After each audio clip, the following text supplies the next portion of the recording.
Man un arī visai Latvijas zemnieku savienībai, un es domāju arī jums ikvienam, Kārlis Ulmanis asociējās kā izcils politiķis, es gribētu teikt vairāk, kā izcils valsts vīrs. Un būtu labi, ja arī šodien, šīs dienās, mēs nerunātu par politiķiem vai tautas kalpiem, bet mēs runātu tiešām par valsts vīriem, kas Latviju darītu labklājīgu, stipru, kā to darīja Kārlis Ulmanis.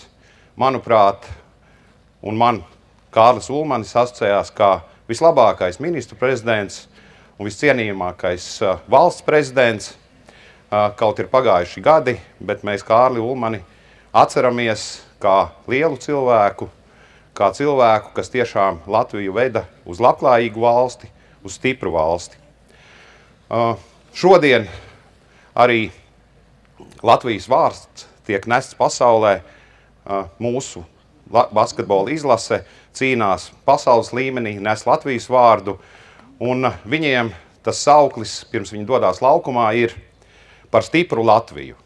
Un es gribētu, lai mēs arī visi savās prātos, savās domās būtu par stipru Latviju. Paldies, un es ceru, ka mums tas viss izdosies.